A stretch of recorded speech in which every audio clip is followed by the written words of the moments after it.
जैसा कि मैंने आपसे कहा, ये जो रूस और यूक्रेन के बीच जंग चल रही है, ये अब ऐसे मोड़ पे आकर खड़ी हो गई है। जी हां, बिल्कुल जब टर्न करते हैं अर्नब गोस्वामी से बिल्कुल यूक्रेन पे, तो लगता है कहां से, नॉर्थ पोल से साउथ पोल की तरफ चल दी। लेकिन विषय है, आज पूछता है भारत कब। पुष्पेन जी मुस्कुरा रहे हैं अभी भी। अगर आप रह सकते हैं थोड़ी देर और पुष्पेन जी, तो मैं चाहूंगा अगर आप कंटिन्यू करें थोड़ी देर डिबेट में, क्योंकि अब ये भारत की तरफ सबकी नजरें हैं। मोहम्मद बिन सलमान सऊदी अरब के, वो फोन नहीं उठा रहे हैं। किसका? जो बाइडेन का। पिछले 18 दिन से वो कोशिश कर रहे हैं कि भैया MBS किसी तरह से बात हो जाए, रियाद से बात हो जाए। रियाद चीन की तरफ बढ़ रही है, इसमें भारत तटस्थ, यानी ना राइट ना लेफ्ट। भारत कह रहा है जो पीस की बात करेगा हम उसकी तरफ बढ़ेंगे। जनरल साहब मेरे साथ जुड़ेंगे, जनरल बिशंबर दयाल, कर्नल दिनेश नैन, मेरे साथ ममता काले और पुष्पेंद्र कुरशेद जी बने हुए हैं। मैं सिर्फ यह कह रहा हूं पुष्पेंद्र जी, भारत की आज की तारीख में जो नरेंद्र मोदी की इमेज है, वो अंतर्राष्ट्रीय स्तर पर उनके हर डिसीजन पे पूरे विश्व के हर एक नेता की नजर है, क्योंकि हर कोई जानता है कि जो सैंक्शन लगाए हैं रूस के ऊपर, वो दो देश अगर भारत और चीन रूस की तरफ हो गए तो सब टाइम फेस हो जाएगा, रूस को रास्ता मिल जाएगा निकलने का। पुष्पेंद्र जी। देखिए, मेरा मानना है कि जो भारत ने इस वक्त स्टैंड लिया है जी, उसमें भारत का जो सबसे इंपॉर्टेंट मामला है कि भारत अपने हिसाब से देख रहा है। वो होता है, लोगों को कूदने की आदत होती है। मैंने देखा कि एक पड़ोसी मुल्क है, उनके प्राइम मिनिस्टर भी वहां चले गए थे, कह रहे थे what A atmosphere it is. Bharat के हित किस चीज में है, यह महत्वपूर्ण है।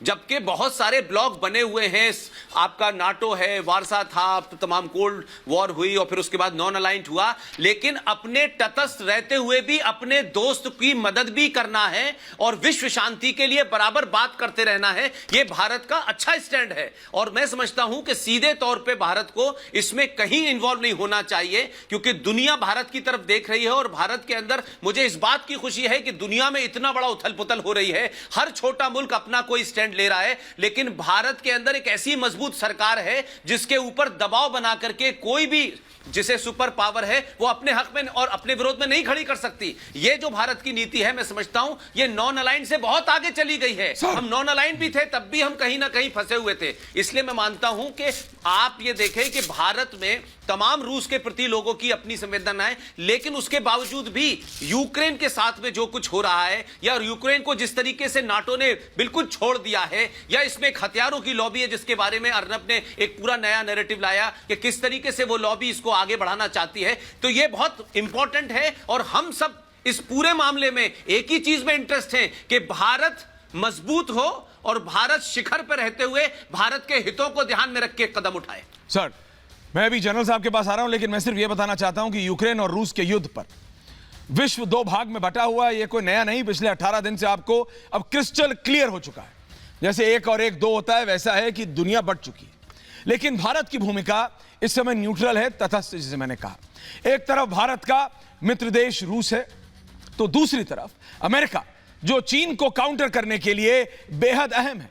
अमेरिका, यूनाइटेड स्टेट्स जानता है, ये समेत कई देशों ने रूस से तेल लेना बंद कर दिया, बोले कट। अमेरिका तो लेता भी नहीं था, मुझे पता लगा, बहुत कम। यूरोपियन देशों ने तेल पर अपनी निर्भरता कम कर दी है, लेकिन मना नहीं कर सकते हो। लेकिन रूस, रशिया अब भारत और चीन की ओर देख रहा है, भारत की दोस्ती पर वो निगाहें टिकटिका के देख रहा है, उम्मीद में बैठा है। रूस ने भारत को सस्ते तेल का ऑफर, या जैसे वेस्ट कह रहा है लालच दिया है, जिसके बाद रशिया से भारत ने 3 मिलियन बैरल कच्चे तेल की खरीदने के लिए हरी झंडी दे दी है, ग्रीन फ्लैग दिखा दिया है।